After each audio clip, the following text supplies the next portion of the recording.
পড়তে মন লাগে না, পড়তে বসলে ঘুম পায়, কথা পড়ার পর সোশ্যাল মিডিয়াতে যেতে ইচ্ছা করে, বইয়ের দিকে একদম তো মনই যায় না। যদি তোমার এই প্রবলেমগুলো হয় তার একটাই উত্তর, তোমার মন অন্যদিকে যাচ্ছে, তোমার মন অন্যদিকে লাগছে। নিজেকে একটা প্রশ্ন করো, তোমার মন বই বাদ দিয়ে যদি অন্যদিকে লাগে, সেই জিনিসগুলো খোঁজো, কোন কোন দিকে তোমার মন লাগছে, তোমার সময় কোন কোন দিকে যাচ্ছে। বইয়ে ভালো না লাগে তোমার মন কোন কোন জিনিসে ভালো লাগছে, আর তারপর তুমি এটা ঠিক করো যে জিনিসগুলোতে আমার মন যাচ্ছে, যে জিনিসগুলোতে আমার সময় যাচ্ছে, যে জিনিসগুলো আমার ভালো লাগছে এখন, সেগুলো আমার স্বপ্নকে পূরণ করবে, সেগুলো আমাকে কি আমার লক্ষ্যে পৌঁছে দেবে, আমি আমার জীবনে যা করতে চাই আমাকে সেটা করতে কি সাহায্য করবে? তোমার উত্তর আসবে না। কারণ তোমার মন তোমার বেশিরভাগ সময় এমন কাজে নষ্ট হয়ে যায় যেগুলো তোমার প্রয়োজনই নেই, যেগুলো তোমাকে তৈরি করবে না, বিগড়ে দেবে, যেগুলো তোমাকে স্বপ্নের কাছে পৌঁছাবে না, স্বপ্ন থেকে দূরে পাঠাবে। তুমি এই ভিডিও দেখছো মানে আমি চাই তুমি এখান থেকে কিছু শেখো। বেকার তুমি তোমার সময়কে নষ্ট করো না। এই ভিডিও দেখছো মানে তুমি পড়তে চাও, তুমি পড়তে পারছো না। পড়াশুনোতে তুমি তোমার মন লাগাতে চাইছো কিন্তু পারছো না। পড়াশুনোতে মন না লাগার একটাই উত্তর, তোমার মন অন্য জায়গায় লাগছে।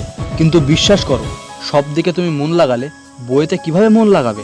দিনে তো 24 ঘন্টা হয়, যদি বেশিরভাগ সময় তুমি অন্য কাজে ইউজ করো তাহলে বইয়ের জন্য কখন সময় পাবে? তুমি তোমার মূল্যবান সময়কে কোনো না কোনো কাজে তো নষ্ট করছো।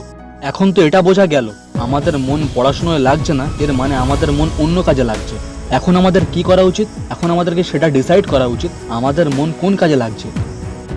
তারপর আমাদের মাথায় কল্পনা করা উচিত সেটা আমাদের ভালোর জন্য না খারাপের জন্য, সেটা আমাদের সাফল্যের জন্য না ব্যর্থতার জন্য। যদি আমাদের ব্যর্থতার জন্য হয়, যদি আমাদেরকে নিচে আরও নামিয়ে দেয়, তাহলে সেটা আমাদেরকে বন্ধ করতে হবে। কারণ তুমি তো চাইবে না তোমার ক্ষতি হোক, তুমি চাইবে না জীবনে অসফল হতে, তুমি চাইবে না জীবনে ব্যর্থ হতে, তুমি চাইবে না জীবনে অখুশি হতে। তাই তুমি এবার কি করবে? সেই সব জায়গা থেকে তোমার মনকে সরিয়ে এনে, সেই সব জায়গা থেকে তোমার সময়কে সরিয়ে এনে তোমার পড়াশোনাতে লাগাবে। তোমার প্রবলেম এটাই ছিল, এতদিন তুমি বুঝতে পারছিলে না যে তোমার মন কেন লাগছে না। পড়তে তো তুমি চাইছো, তোমার মন কেন পড়তে পারছে না? তোমার মন বইকে কেন ভালোবাসছে না? তার একটাই কারণ, তোমার মন অন্য কিছুকে ভালোবাসছে। এই কথাটাকে আমি বারবার বলছি, তোমার মন অন্য কিছুকে ভালোবাসছে। কারণ আমি তোমাকে এটা বোঝাতে চাইছি, এটাই তোমার বড় শত্রু। তুমি শত্রুকে খুঁজে পেয়েছো। এখন শত্রুকে মারবে না তার সাথে বন্ধুত্ব করে তার সাথে থাকবে, এটা তোমার উপরে নির্ভর করে।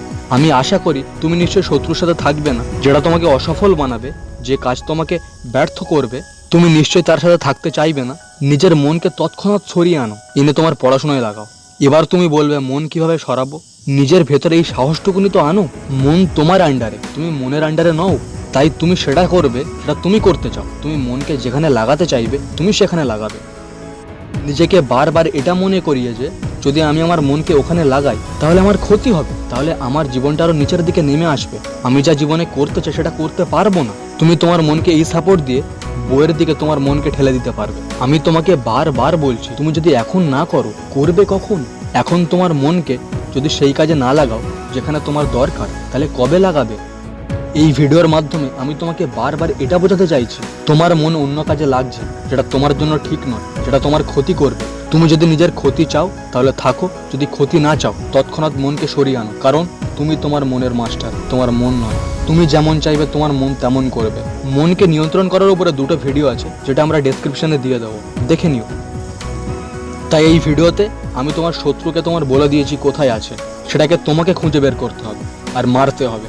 মেরে তোমার মনকে তোমার কাজে লাগাতে হবে। খুব খুশি থেকো, খারাপ কাজে লেগে থাকা মনকে সরিয়ে এনে ভালো কাজে লাগাও, তোমার পড়াশোনায় লাগাও। ধন্যবাদ।